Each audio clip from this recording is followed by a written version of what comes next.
My dad texted, "You're dead to me," in the family WhatsApp group chat. "Don't ever ask this family for a dime again." My older brother reacts with a laughing emoji. My aunt types, "Finally." Then my phone buzzes again. Bank alert, large transfer scheduled. I stare at the screen. They think I just lost everything. What they don't know is that transfer wasn't from me. My name is Savannah Brooks. I'm 34 years old, and I used to believe family meant safety. I work as a compliance analyst for a mid-sized financial firm in Chicago. Not glamorous, not flashy.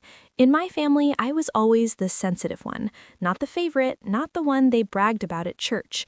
My dad worshipped my older brother, the prize child who could do no wrong, even when he clearly did. I kept my head down, paid my own bills, helped my mom quietly when she needed groceries. I wasn't rich or glamorous, but I had something they didn't expect. What hurt most wasn't the money threat. It was the public rejection, typed out for everyone to see.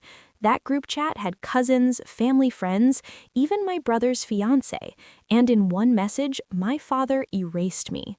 If you've ever been treated like the disposable one in your own family, this is for you. Subscribe and tell me in the comments if you've been pushed aside like that. I read every story.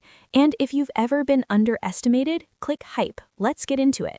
Earlier that week, Dad demanded I co-sign a loan for my brother's failing car dealership. We were at his house, the air thick with the smell of burnt coffee and old leather from the couch he refuses to replace. He slid the paperwork toward me like it was a gift. "Just sign it," he said. "It's temporary." I looked at the numbers. They were a mess. "I can't risk my credit for that," I told him calmly. His face hardened. "You think you're better than us because you work in some office? It's not about that. It's about risk." My brother leaned back in his chair. "It's family, Savannah. Guess that doesn't mean anything to you." I felt that sting, the familiar one, the one that says you're outside the circle. "Family doesn't mean I sign anything without reading it," I replied. That night, the group chat exploded. Accusations. Selfish, cold, ungrateful. Dad typed paragraphs about how much they'd supported me over the years. That part was a lie. I paid my own tuition. I moved out at 19. But facts never mattered when pride was on the line. Then he dropped the bomb. "If you won't help this family, you're not part of it." Aunt Linda chimed in fast. "Cut her off." Minutes later, my phone buzzed with the bank alert, a scheduled withdrawal request from the joint emergency account Dad forced me to open years ago when I still trusted him. My heart dropped. He was trying to drain it. But here's what they didn't know.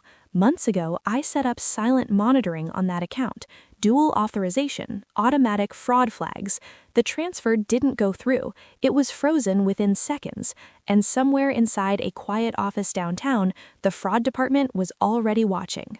The next morning, I was gone from the family WhatsApp group. Just like that. No warning, no goodbye. My cousin Jenna unfollowed me. My brother posted a status that said, "Loyalty isn't optional." No names, just enough for everyone to know. I didn't respond. I went to work. By noon, my mom called. Her voice was low, almost shaking. "Why couldn't you just help him?" she whispered. I could hear the television in the background, some daytime talk show host laughing too loud. "Mom, it wasn't safe," I said. "You know that. He's your brother. And I'm your daughter." Silence. Then she sighed. "You're making this worse." That part stung.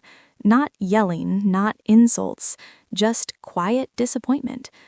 Sunday came with a family barbecue at my uncle's place. I almost didn't go. But I did. I wasn't going to hide. The grill a fist. Kids ran across the yard. Plates clattered. And the sound of low conversations stopped when I stepped through the gate. My uncle didn't even wait 5 minutes. "Heard you couldn't manage your money," he said loudly like it was a joke. I kept my voice steady. "That's not true." He smirked. "That's not what your dad said." Of course it wasn't. By Monday, the story had spread. Dad was telling extended relatives I was financially unstable, that I'd panicked over a simple family loan because I didn't understand business. The irony almost made me laugh. Then my brother texted me privately. If you report Dad, you'll destroy this family. I stared at the message for a long time. Destroy this family. Like I was the threat. Meanwhile, another alert hit my phone. Dad had tried again to access the account. Different amount, same outcome. Frozen. What they didn't realize was every attempt created a clean digital trail, time-stamped, IP logged, preserved. I started a secure folder, screenshots, statements, chat exports, voice notes. I labeled everything by date. I stopped arguing, stopped defending myself. When relatives texted, I replied with short, neutral answers. No emotion, no fire. They thought I was isolated. They thought the pressure would break me. They didn't see what was happening behind the scenes. What they didn't know was my job isn't just paperwork. I specialize in internal fraud investigations. I trace transactions. I preserve evidence. I build airtight cases that don't fall apart under scrutiny. Months ago, I suspected Dad was moving money between family accounts in ways that didn't add up. I quietly separated my funds, installed dual authorization locks, activated silent monitoring. I also downloaded full chat backups, every insult, every demand. The attempted withdrawal wasn't just blocked, it was recorded as intent. I wasn't going to scream or beg, I was going to let documentation speak. Mr. Harrison has been our family lawyer since I was a kid. He always told me, "Savannah, you're sharper than they think."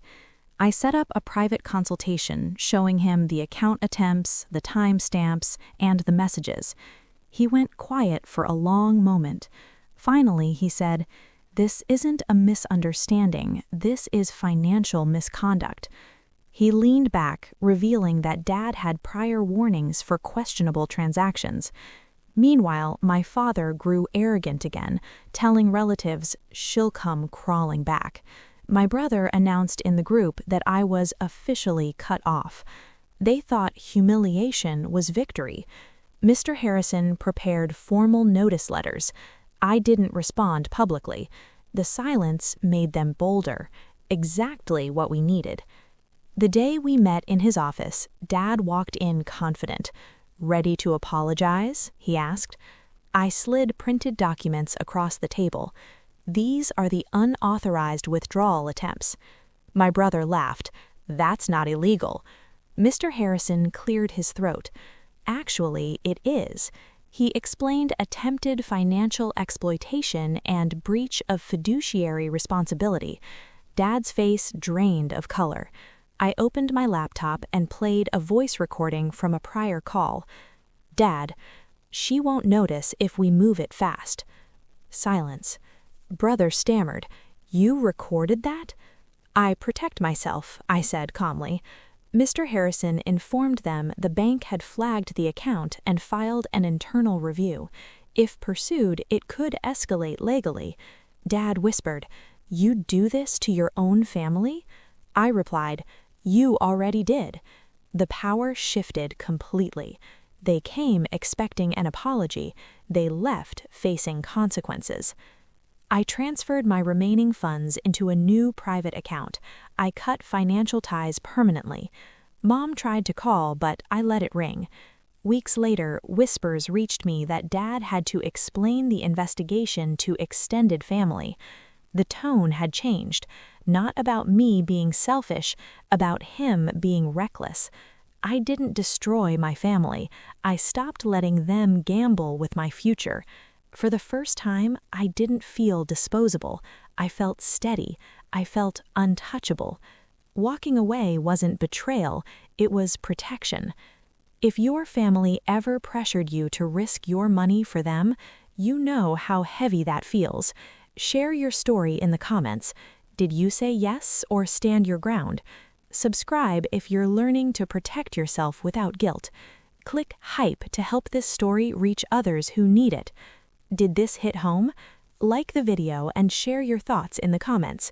Click hype to help this story reach others who felt the same way. Your support makes a huge difference.